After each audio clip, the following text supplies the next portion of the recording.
आज आपल्याकडे जे स्रोत आलेत ना, ते खूपच वेगळे आहेत. हो, नक्कीच. विचार करायला लावणारे आहेत. हे शाश्वत सुवार्ता किंवा ज्याला इटर्नल गॉस्पेल म्हणतात, त्या संकल्पनेबद्दल बोलतात. बरोबर. पण ज्या पद्धतीने हे मांडले, ते मी खरंच आधी कधी पाहिलेलं नाही. यात बायबलमधील जुना करार, नवा करार आणि प्रकटीकरणाचे पुस्तक हो. या तिन्हींना एका मोठ्या आराखड्यात एकत्र गुंफण्याचा प्रयत्न केला गेला आहे. हो, आणि यातली जी रचना आहे ना, तीच या विश्लेषणाचा मूळ गाभा आहे. म्हणजे हे स्रोत बायबलकडे फक्त काही विखुरलेल्या पुस्तकांचा संग्रह म्हणून पाहत नाहीत, अच्छा. तर एका मोठ्या, सुसंगत कथेच्या रूपात पाहतात. आणि त्या कथेचा केंद्रबिंदू म्हणजे शाश्वत सुवार्ता. आणि त्यासाठी सत्य, नियम आणि न्यायनिवाडा बरोबर. या 3 संकल्पना वापरल्या आहेत. अगदी. या 3 संकल्पना वापरून ही सुवार्ता कशी उलगडते हे दाखवण्याचा प्रयत्न आहे. बरोबर. आणि सगळ्यात जास्त आकर्षक भाग म्हणजे यात दिलेले तक्ते. त्या 10 आज्ञा, रानात येशू ख्रिस्तावर झालेले मोह. आणि एदेन बागेतील घटना. हो, ते सगळं एकत्र जोडलं आहे. म्हणजे हे सगळं एकमेकांशी कसं जोडलं जाऊ शकतं याबद्दल खरंच खूप उत्सुकता आहे. चला मग आपण यात आणखी खोलात शिरूया. चला, अगदी सुरुवातीपासून सुरुवात करूया. स्रोतांच्या मते सत्य ही संकल्पना 3 भागांमध्ये विभागलेली आहे. हो. पापाविषयी, नीतिमत्वाविषयी आणि न्यायनिवाड्याविषयी. आता वरवर पाहता हे 3 वेगवेगळे शब्द वाटतात. यांचा एकमेकांशी नेमका काय संबंध आहे? हाच तर या संपूर्ण आराखड्याचा पाया आहे. या विश्लेषणानुसार हे 3 भाग बायबलच्या 3 मुख्य कालखंडांशी जोडलेले आहेत. अच्छा. पहिला भाग आहे पापाविषयीचे सत्य. हो. आणि तो जोडला आहे नियमांशी, म्हणजे जुन्या कराराशी. म्हणजे 10 आज्ञा आणि इतर नियम. अगदी. जुन्या करारातील नियम, विशेषतः 10 आज्ञा, माणसाला त्याच्या पापाची जाणीव करून देतात. ते एका आरशासारखे आहेत. आरशासारखे. हो, जो आपल्याला दाखवतो की चूक काय आहे. ठीक आहे. म्हणजे नियम पापाला उघड करतो. पण फक्त नियम पुरेसा का नाही? या स्रोतांनुसार पुढच्या टप्प्याची म्हणजे राज्याच्या सुवार्तेची गरज का निर्माण झाली? खूप चांगला प्रश्न आहे. या स्रोतांमध्ये एक छान उदाहरण दिलंय. नियम म्हणजे एक एक्स-रे मशीन आहे. ते आपल्याला अगदी अचूकपणे दाखवतं की आपलं हाड कुठे मोडलंय. बरोबर. पण एक्स-रे ते हाड जोडू शकत नाही. तो फक्त निदान करतो. अच्छा. पापाची जाणीव होणं महत्वाचं आहे, पण ती जाणीव पापापासून मुक्ती नाही देत. वाव, हे उदाहरण खूपच समर्पक आहे. म्हणजे निदानानंतर उपचारांची गरज असते. अगदी बरोबर. आणि तो उपचार म्हणजे सत्याचा दुसरा भाग, नीतिमत्वाविषय.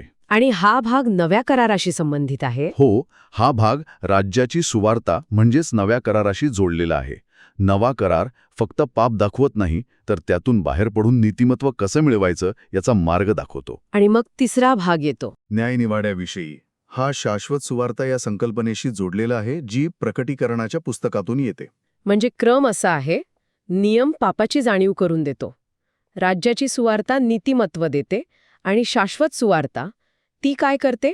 अंतिम न्यायनिवाड्यापासून वाचवते. हो, ती केवळ वाचवतेच नाही, तर त्या न्यायनिवाड्यानंतर येणारी जी खरी सार्वकालिक शांती आणि विश्रांती आहे त्याची घोषणा करते. अच्छा.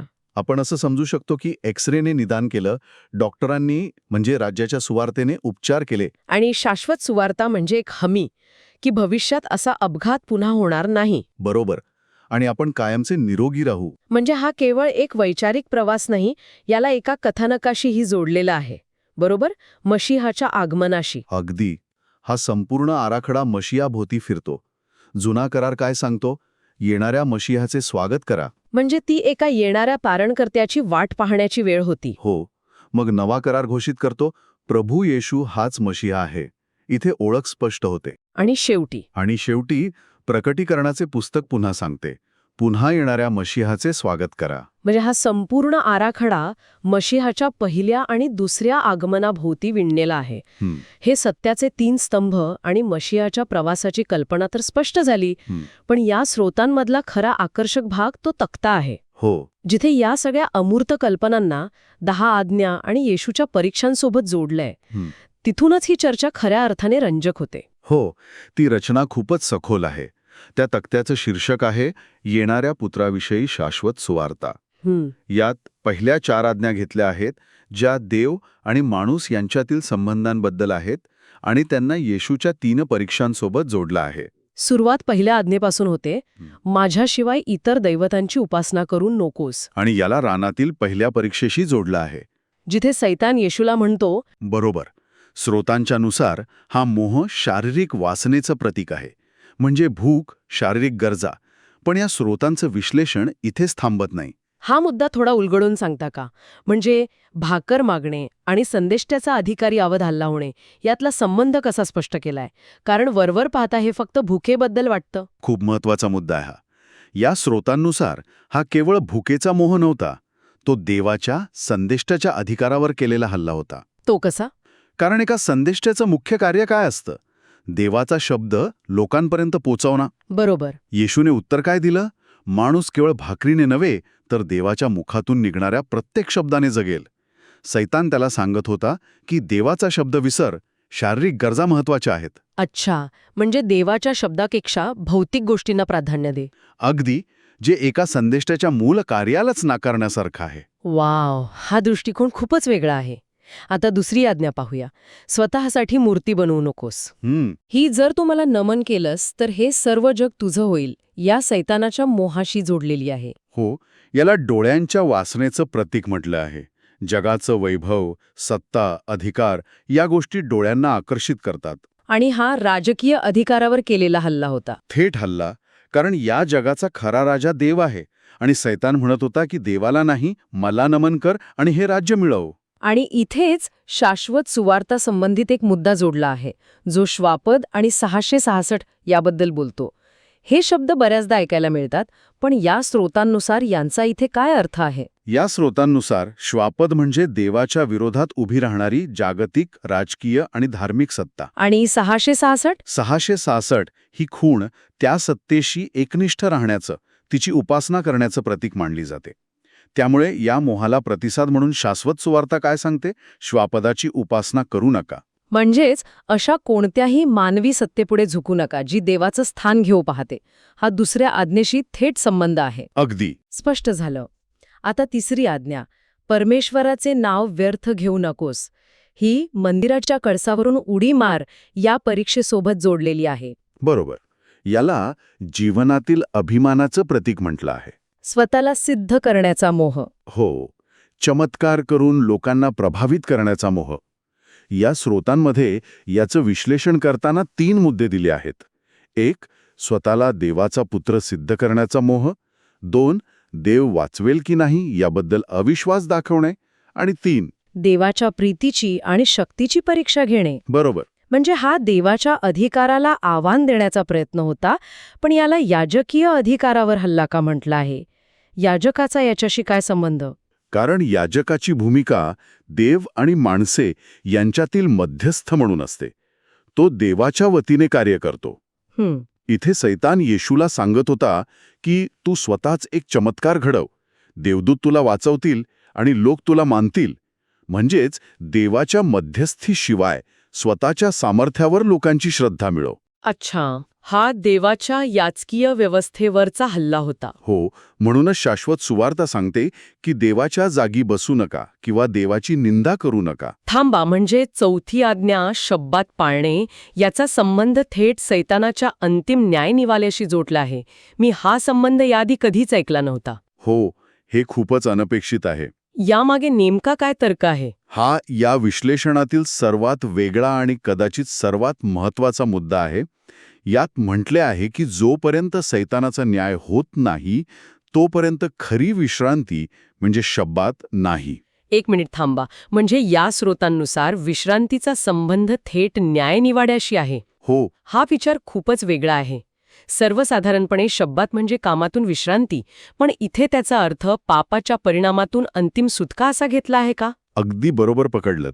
या स्रोतांमधला तर्क असा आहे की जोपर्यंत पाप आणि पापाचा मूळ स्रोत, ज्याला इथे मोठे बॅबिलॉन किंवा सैतानाची व्यवस्था म्हटलं आहे, बरोबर, जोपर्यंत ते अस्तित्वात आहे तोपर्यंत या जगात खरी शांती किंवा विश्रांती शक्य नाही.